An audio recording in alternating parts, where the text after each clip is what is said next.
ಬೀದರ್ನಲ್ಲಿ ಕೊಡಲಿಯಿಂದ ಕೊಚ್ಚಿ ಮಹಿಳೆಯನ್ನ ಕೊಲೆ ಮಾಡಲಾಗಿದೆ. ಭಾಲ್ಕಿ ತಾಲೂಕಿನ ಹಾಲಗೋಟ ಗ್ರಾಮದಲ್ಲಿ ಈ ಭೀಕರ ಹತ್ಯೆ ನಡೆದಿದೆ. ಸ್ನಾನ ಮಾಡುವಾಗಲೇ ಮನೆಗೆ ನುಗ್ಗಿ ದುಷ್ಕರ್ಮಿ ಮಹಿಳೆಯನ್ನ ಕೊಲೆ ಮಾಡಿದ್ದಾನೆ.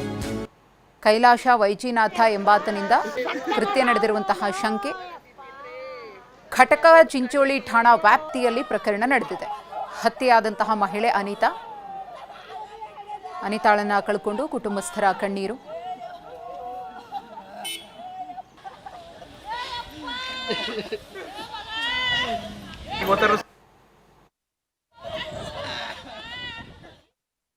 ಸರಿ ಹೋಗುತ್ತೆ, ನಾಳಿಗಾರ ಸರಿ ಹೋಗುತ್ತೆ ಅಂತ ಗಪ್ ಹೊಡ್ದ, ಮತ್ತೆ ಗಪ್ ಹೊಡ್ದು ಮತ್ತೆ ನಮ್ಮ ಜೀವನೇ ತೊಗೊಂಡು ಸರ್ ಅಮ್ಮ ನಮ್ಮ ಮಗಳಿಗೆ ಹೊಡೆದು ಖತಮೆ ಮಾಡೋದು ಸರ್ ಅಮ್ಮ. ಅವ್ರ ಮತ್ತೆ 2-3 ಸಲ ನಾನು ನಡೆದ್ರೆ ಭೀ ಉಳ್ತೀನಿ, ಮತ್ತೆ ನಾ ನಾಳೆಗೆ ಬರೋದು ಇದಾಗೈತು ಈಗ ಹೋತಾರ ಇದಾಗೈತು ಅಂತೇಳಿ ನಾ ಗಪ್ಪೆ ಹೊಡ್ತೀನಿ ಸರ್. ಟಾರ್ಚರ್ ನಾನು ಹೊಲಕ್ಕೆ ಹೋಗ್ಲತ್ರ ಭೀ ತ್ರಾಸ ಕೊಡ್ತೀನಿ, ಬರ್ಲತ್ರ ಭೀ ತ್ರಾಸ ಕೊಡ್ತೀನಿ. ಮತ್ತೆ ನಾ ಯಾರಿಗೆ ಹೇಳಿಲ್ಲ ಸರ್.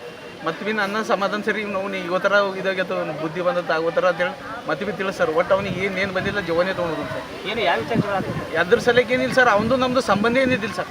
ಬಟ್ ಎದ್ರ ಸಲಕ್ಕೆ ಭೀ ಏನು ಭೀ ಸಂಬಂಧ ಇಲ್ಲ. ನೋಡ್ತಾ ಫುಜಲ್ಲೇ ಜಗಳ ತೆಗಿಬೇಕು ಸರ್ ನನಗೆ. ಅಂದ್ರೆ ಬಾಜು ಮನೆ ಅವ್ರು? ಹಾಂ, ಬಾಜು ಮನೇನೆ ಸರ್, ಬಾಜುನೇ ಸರ್.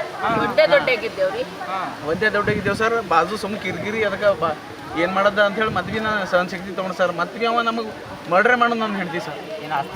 ಆಸ್ತಿ ಏನೇನು ಒಂದು 10 ರೂಪಾಯಿ ನಾವು ಕೊಡೋರಿಲ್ಲ ಸರ್. ನಮ್ದು ಏನಿಲ್ಲ ಸರ್, ನಮ್ದು ರೊಕ್ಕ ಅವರೇ ಹಾಂ ಊರ ಕಡೆನೇ ಅಲ್ಲೇ ಇದ್ದರಪ್ಪ. ನಾವು ಶಿವಪುರದವ್ರು ಇದ್ದೆವು.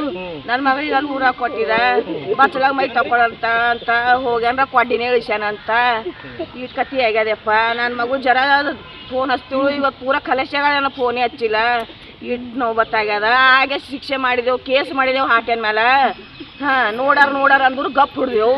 ಈ ಪೂರ ಜೀವನೇ ತೊಗೊಂಡಿತ್ತು ಯಪ್ಪ. ನನ್ನ ಮಗಳು ಹೊಂಟೋಯ್ತು.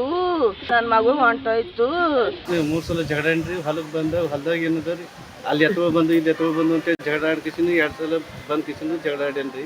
ಕೇಸು ಮಾಡಿದಾರೆ 2ನೇ ಸಲ ಬಂದ್ ಕಿಸಿನ ಜಗಳ ಆಡಿದ್ರು ಭೀ ಆ ಕೇಸಿನಿಗೆ ಭೀ ಏನಾಗಿಲ್ಲ ರೀ, ಗಪ್ ಹೊಡೆದ್ರು. ಈ ಸಲ ಏನದ ಬಚ್ಚಲ ಬಂದ್ ಕಿಸಿನ ಹೊಡೆದಾನ ಮತ್ತೆ ಮುಂಜಾನೆ ಅಂತಕ್ಕೆ.